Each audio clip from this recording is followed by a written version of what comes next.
30-ാം തീയതി give away നടത്താമെന്ന് പറഞ്ഞിട്ട് ഈ ചേച്ചി ഇതെങ്ങോട്ടാണ് മുങ്ങേന്ന് നിങ്ങളൊക്കെ വിചാരിക്കുന്നുണ്ടാവില്ലേ. 30-ാം തീയതി ചേട്ടൻ്റെ ബർത്ത്ഡേ ആയിരുന്നു. അന്ന് രാത്രി ചേട്ടൻ ഒരു ആക്സിഡൻറ്റ് പറ്റി. ആക്സിഡൻ്റ് എന്ന് പറഞ്ഞാൽ ജോലിക്കിടയിൽ പുള്ളിക്കാരൻ ഒന്ന് സ്ലിപ്പായിട്ട് വീണതാ. കയ്യിലുണ്ടായിരുന്ന ക്യാമറയും ജിമ്പലും എല്ലാം കൂടെ മുഖത്ത് വന്നടിച്ച് മുഖത്ത് അത്യാവശ്യം നല്ല പരിക്ക് പറ്റി. അങ്ങനെ ഹോസ്പിറ്റലിലായി. നെറ്റിയിലാണ് മുറിവ് പറ്റിയത്. അങ്ങനെ ചെക്ക് ചെയ്തപ്പോഴാണ് ഉള്ളിൽ 2-3 ഫ്രാക്ചർ ഉണ്ടെന്നൊക്കെ അറിയുന്നത്. അപ്പോൾ അതിൻ്റെ സർജറി വേണമെന്ന് പറഞ്ഞു. ചെയ്യാൻ വേണ്ടിയിട്ട് ECG ഒക്കെ എടുക്കുന്ന കൂട്ടത്തിൽ ECGയിൽ വേരിയേഷൻ കാണിച്ചു. മുമ്പൊന്ന് ഷോക്ക് അടിച്ചാൽ ഞാൻ പറഞ്ഞായിരുന്നല്ലോ, അന്നത്തെ ആ അപകടത്തിൽ എന്തോ പറ്റിയതാണെന്ന് തോന്നുന്നു. എന്തായാലും അതിൻ്റെ ചെക്കപ്പൊക്കെ ഇപ്പോൾ നടക്കുന്നതേ ഉള്ളൂ. ഡീറ്റെയിൽസ് ഒന്നും ഞങ്ങൾ അറിഞ്ഞില്ല. നിന്ന നിപ്പിൽ ഓടി പോരേണ്ടി വന്നതുകൊണ്ട് ഒരു കാര്യം നിങ്ങളെ ഇൻഫോം ചെയ്യാനൊന്നും പറ്റിയില്ല.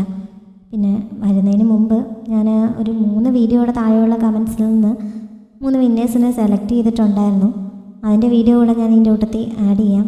ബാക്കിയുള്ളത് ഇനി സമയം കിട്ടുന്നതനുസരിച്ച് 2 വീഡിയോസ് അപ്ലോഡ് ചെയ്ത് കഴിയുമ്പം അതിൻ്റെ താഴെ വരുന്ന കമൻസിൽ നിന്ന് ബാക്കി 2 വിന്നേഴ്സിനെ കൂടി സെലക്ട് ചെയ്യുന്നതായിരിക്കും. ഇനി കുറച്ച് ദിവസത്തേക്ക് ഹോസ്പിറ്റലും വീഡിയോ ഒക്കെ ആയിട്ട് നടക്കുന്ന കാരണം എപ്പോൾ വീഡിയോ ഇടാൻ പറ്റും എന്നൊന്നും എനിക്കിപ്പോൾ പറയാൻ പറ്റുന്നില്ല. എല്ലാവരും ചേട്ടൻ്റെ ഹെൽത്ത് എത്രയും പെട്ടെന്ന് ഓക്കെ ആവാൻ വേണ്ടിയിട്ട് നന്നായി പ്രാർത്ഥിക്കണം. ഇപ്പോൾ അതിൻ്റെ ഒബ്സർവേഷനും ടെസ്റ്റും ഒക്കെ നടക്കുന്നതേ ഉള്ളൂ. വെള്ളിയാഴ്ചയാണ് അതിൻ്റെ റിസൾട്ട് വരുന്നത്. അന്നായിരിക്കും എന്താണ് പ്രശ്നം എന്നൊക്കെ അറിയാൻ പോകുന്നത്. എൻ്റെ കൈവശമുള്ള ഫോണിൽ ഈ ചാനലിൻ്റെ ID ഓപ്പൺ ആയിരുന്നില്ല. അതുകൊണ്ട് എനിക്ക് ഇതിൽ നിന്ന് പോസ്റ്റ് വിടാൻ പറ്റിയില്ല. പിന്നെ മറ്റേ കുറിയമ്മല്ലൂസ് ഒഫീഷ്യൽ എന്നുള്ള ചാനലിലായിരുന്നു ഈ ഫോണിൽ ഓപ്പൺ ആയിട്ടുണ്ടായിരുന്നത്. അതിൽ നിന്ന് ഞാൻ ലാസ്റ്റ് ഇട്ട വീഡിയോയുടെ താഴെ ഒരു കമൻറ്റ് ഞാൻ ഇട്ടിട്ടുണ്ടായിരുന്നത്. എത്ര പേര് കണ്ടു എന്ന് എനിക്കറിയില്ല. അതുകൊണ്ടാണ് ഇപ്പോൾ ഇങ്ങനെ ഒരു വീഡിയോ ചെയ്യേണ്ടി വന്നത്.